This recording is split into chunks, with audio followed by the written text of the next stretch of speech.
Today is basically the last bioinformatics research training, and we will talk about OncoMind, which is a very powerful tool for cancer research. So as usual, the lecture will consist of two parts. First is an overview about OncoMind database, and the second part is practice using OncoMind. In the overview about this database, I will talk about the features, the strength, and the addition, pointing out towards the different versions of OncoMind. So this is the homepage of OncoMind. When you go to oncomind.org, this is what you're going to see firsthand. So let's explain a little bit. So this is where you're going to log in with your username and password. And I learned that in order to successfully register for OncoMind, we need to have institutional email account, which will end up with .edu or .org.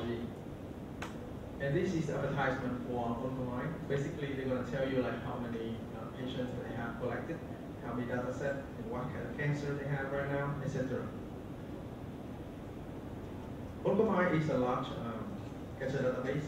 It consists of over 73,000 cancer samples with information and allow you to do a deep analysis of genomes, of the DNA, transcriptomes, drug resistance status, signaling pathway, and also clinical information. So as you can see, OncoMind now consists of 674 datasets and over 73,000 cancer samples.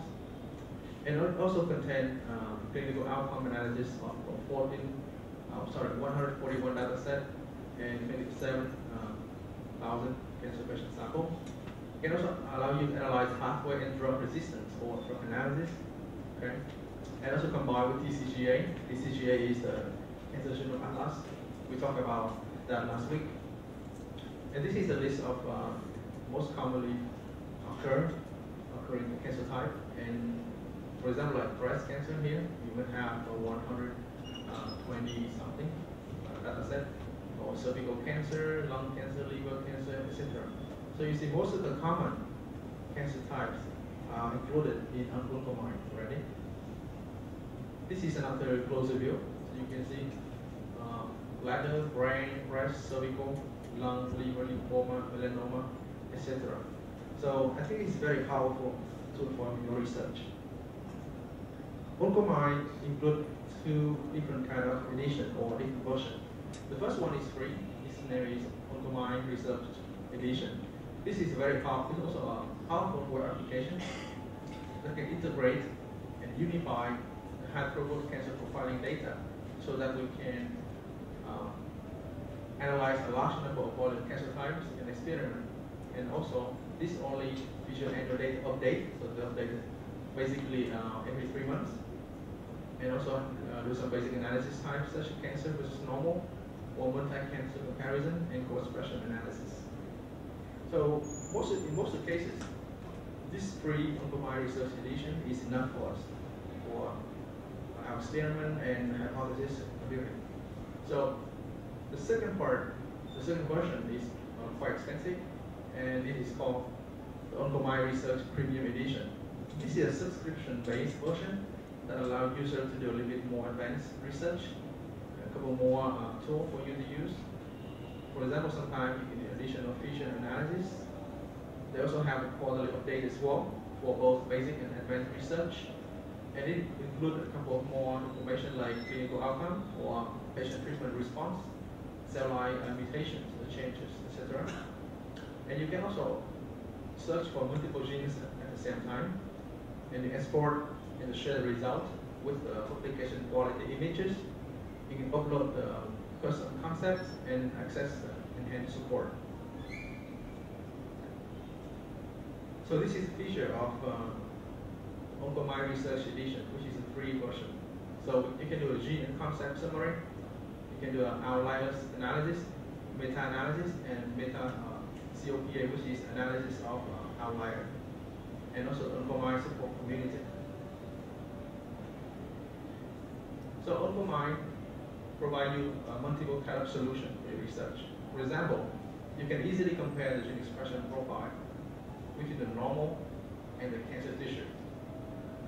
We can also compare the gene expression between the different molecular, pathological, and clinical subtypes of cancer. You can also investigate the gene expression when we group them in pathway and also networks associated with tumorigenesis. We can also identify pathway process or chromosomal regions and motifs that are activated in cancer. We can also search for genes to distinguish the disease subtypes, as well as the genes that predict cancer type and subtypes. So this is also very good for biomarker development. If we have some money and want to buy a research premium edition, we can have a little bit more additional features. For example, like additional search features, including multi-genes researching. You can visualize the data faster and easier. Also have quality update as well. And so you can keep you updated with the latest cancer study. And my concept is also additional feature of premium edition. It is a custom concept upload that makes the workflow more efficient by allowing you to quickly run analysis on your specific signature. I will show you a little bit about my concept. And also, this subscription-based version can also allow you to export the result, including survival time, clinical response, to Excel, PowerPoint, and or image picture to perform additional analysis or share your finding or publish in your paper. And you can also do more sophisticated analysis to answer a couple of more critical research into questions about your data, like cancer subtype, or clinical outcome, or treatment, patient response, or motivation analysis, or drug sensitivity analysis. I think this one is going to be helpful for physicians and pharmacologists. And so a little bit more enhanced support. So the question is, right now in the market, we have multiple different competitors providing different platforms for cancer research. So what makes Oncomine a unique platform? So according to the company, there's several layers of strength of Oncomine. The first one is the data. So they very proactively collect the data. So whenever people publish on PubMed, Oncomine will contact the author to collect the raw data and upload on their website.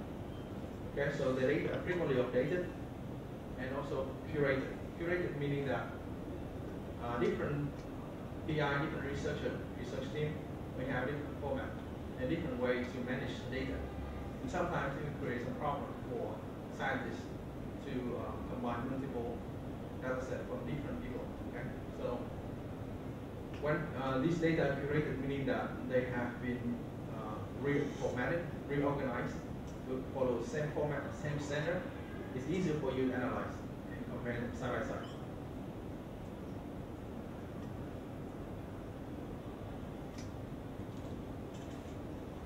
Sorry, my computer just froze.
So the third layer of strength of Oncomine is ontology. This means that this is a very comprehensive way to characterize the Oncomine data in an analysis so that you can have a consistent result in your analysis. And also, Oncomine can allow you to use a robust and peer-reviewed analysis method across the entire compendium of my data. So all of the analysis tools that you are using have been well verified and well accepted by the scientist community. So this is the Oncomine Research Premium Edition. Like I mentioned earlier, it's also, in addition to the basics information, it also gives you drug sensitive data and also the patient response to treatment and survival, etc. It allows you to do more metadata, more analysis. For example, you can analyze up to 200 genes at the same time using this new feature, new edition, and multiple gene search at the same time. Also, they also allow you to do some smart search box and post change statistics, etc. So Oncomine licensing. Oncomine now is free for the research edition. Okay, and if you want to purchase the premium edition, it's also available, and we can do 1, 2, 5 user packages. And this is the link to contact them and upgrade for subscription. We can also buy this institutional license as well. For example, if the school is interested in the database, we can also consider buying it. So, quick summary about Oncomine database. This is also a large collection of tumor genomes and gene expression profile, which is this is a service provided by the University of Michigan. It consists of 674 cancer datasets and more than 73,000 cancer samples. It contains a lot of information about patients, like about more than 1.1 million cancer sample facts. For example, like cancer patients, clinical outcome, survival time, drug resistance, or cancer stage, etc. It's very powerful and user-friendly analysis tool, high-quality imaging data, which is ideal for publication, commonly used and highly regarded by scientists, oncologists, pharmacists, and physicians. Okay?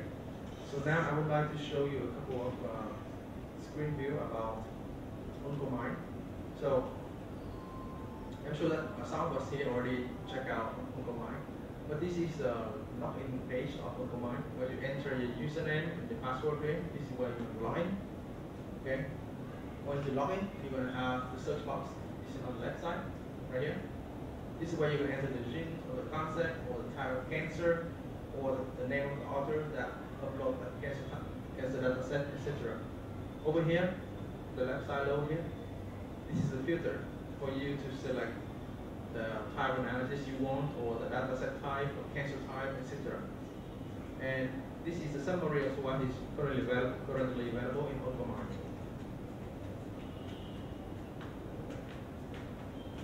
Just an example that I want to study the status of p53 in the breast cancer, and I would like to compare the status of p53 in the tumor, the breast tumor, compared to the normal breast tissue. This is the filter we use.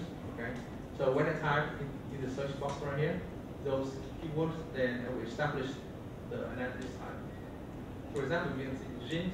I want to analyze p53, so I just need to type p53 here, and I will select the gene. I can also select the type of analysis, like cancer versus normal analysis. Number 14 here, meaning that there are 14 different data sets in the breast cancer that satisfy my requirement. And also cancer type, I select breast cancer. And once you've done all of that filter setup, then this is what you get. This is the name. Each link here corresponds to one data set. Okay? And this arrow here, meaning that you can expand it for further information, or you can download the original data. And this is the name of the data set. Is also the number of samples in each data set, number of patients in each data set. You can also see button right here. It's a box plot. Here, what you're going to have is a bar graph, serial bar graph. Sometimes it's a little bit confusing, so you can switch to a box plot for statistical analysis and also for building a graph to your paper. This is a probe ID, meaning that when they do the microarray analysis or deep sequencing, etc., sometimes you also need little bit more information about how the data has been collected. For example, what kind of probe has been used to detect your gene interest, or what kind of platform. For example, here you have platform. In this case, the solely breast means the breast cancer, solely means the last name of the author who submitted this data set to Oncomine.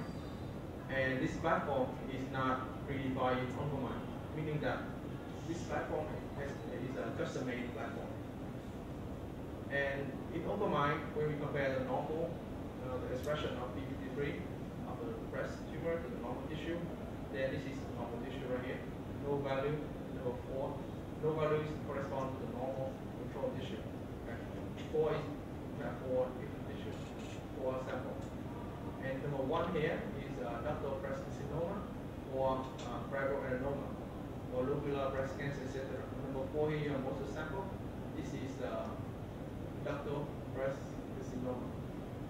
And this is, if you want to download the raw data, just click on this blue link, solely breast, and it will link you to bring you to the original gene expression omnibus, where you can download the raw data. And this paper has been published on PNAS, Proceeding of the National Academy of Science, in 2001 is the date of publication, and this is the number of sample and the number of genes measured in this data set. So if you notice, in this microarray data set only have expression score about 6,000 genes something, because this is pretty old score, pretty old data set, because 2001 at that time, the microarray technology is not very well mature yet.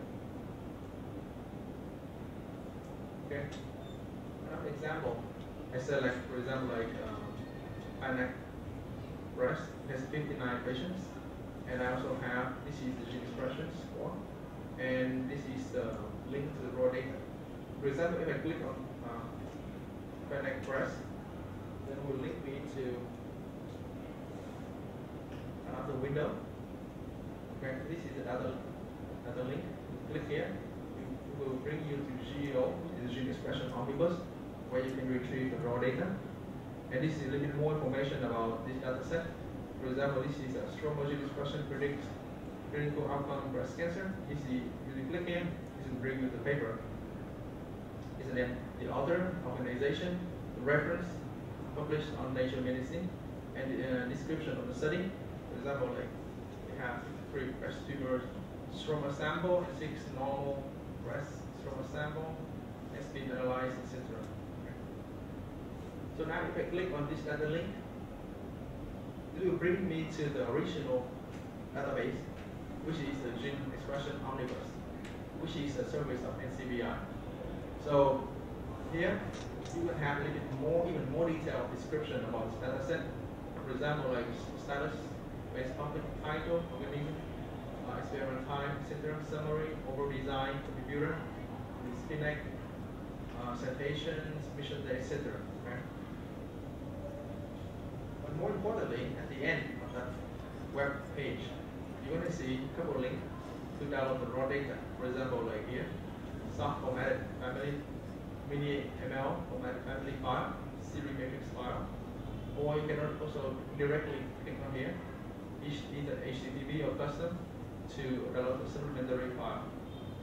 This is the platform description and sample description. Sample description meaning that this dataset contains about 59 patients, okay? And it has each patient have normal and cancer stromal cells. So totally we have a 123 something sample. So each sample here corresponds to, for example, here is breast stromal tumor, replicate 1 and 2, etc. If you click more, then you're going to have more description just to tell you which sample is tumor, which sample is normal tissue.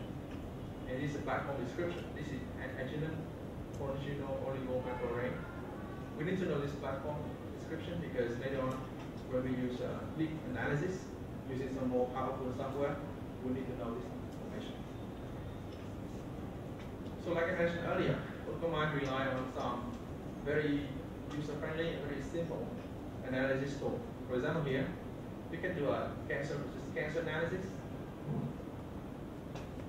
or you can do a cancer versus normal analysis. or normal versus normal. But these two are the most commonly used analysis tool in Octomine. Example. I would like to know more about, for example, like do a differential expression analysis to study the difference in gene expression of your gene. For example, in this case, let me say, I checked the gene is named SERPINA3, okay? And I would like to know what is the normal expression of SERPINA3 in the brain, sorry, it's fuzzy here, it is for normal brain and glioblastoma, okay?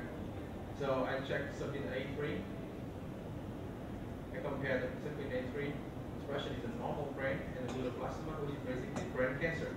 So what I observed is that this is number one, which is a normal brain. SERPINA3 expression is low compared to the tumor sample, which is the blue right here. Okay. We can also do a differential expression analysis to continue the previous slide. Okay, and you're gonna have, when you compare the normal brain and the tumor brain, glioblastoma, you're gonna see that number one here is a normal brain. Number two here is glioblastoma. So this type of analysis will help you answer the question, what kind of genes will be mostly overexpressed in the brain tumor, which is a normal brain, for example. You can do the same analysis for your cancer type of interest. And what we, for example, in this case, they found that the SERPINA3 is the most commonly overexpressed gene in the glioblastoma compared to the normal tissue. And it has the highest point change, which is almost 60 times different. And so on, you have a couple more genes like TNC or collagen 4A2, etc. Okay. Another way to do analysis is, for example, we identify a gene that we think it could be a very important oncogene, and we would like to know what is the impact of the genes on the transcription and the gene expression of tumor cells. So we're going to do a co-expression analysis. The co-expression analysis is basically the study the correlation of gene expression between our gene of interest. For example, in this case, I like to study more about the gene BC, CF3 something, because I thought this is important oncogene. I would like to know what oncogenes will be co-expressed with this oncogene, this suspected oncogene. So I'm going to use the co-expression analysis, and I see that there's a couple of genes here, right here. So I cannot read the name. But some of these two genes have very high correlation score, which is about 0.978 or 0.970. So you can see that there's a very strong correlation between this gene expression and those gene expression, suggesting that they could have some similar regulation mechanism or could belong to the same pathway or biological process. In addition to that, we can also filter the sample by using the filter with data source. So we can check the cancer type that we want to analyze, for example, like breast cancer or cervical cancer, brain cancer, etc. Sorry, the data source is right here. We use public. All of the animal mice are used public. We can also use the cancer type filter right here for our analysis. We can select the data type as well, for example, DNA or RNA. DNA for genomic analysis, and mRNA is for transcriptomics analysis. We can also choose a platform for our analysis. Epimetrics is the most commonly used platform right now, and that's why you see Epimetrics. We have 467, which is very commonly used. We have some custom made, Agilent, Illumina, a little bit less, because they are a little more expensive and less popular. We can also filter by concept type, like biological concept, mutation concept, etc. So now we practice using Octomine. I could just see a couple of questions for practice, okay? For example, question 1 is, I would like to answer, what is p53 expression status in breast cancer compared to normal tissue? And then we try to display the difference in a bar graph or cost plot. So in order to do so, I just need to type p53 in the search box, and then select the breast cancer versus normal analysis right here. is the filter, and then select cancer type is breast cancer. And this is what I get. I have a list of multiple data set satisfying my requirement, my filter right here. And select, for example, ZAO breast data set. So 64 patients. This is no value. We need in the control group, which is right here. Control group here. I have 3 patients. This question is equal, the average equals 0. But if we do, this is log scale, set the median log scale. And we also have invasive ductal breast carcinoma here, and also lobular breast carcinoma here. So sometimes it's a bit hard to follow. So I can switch to the box plot. So you can see that in the normal tissue, p53 expression is normal. But in the ductal breast carcinoma or lobular breast carcinoma,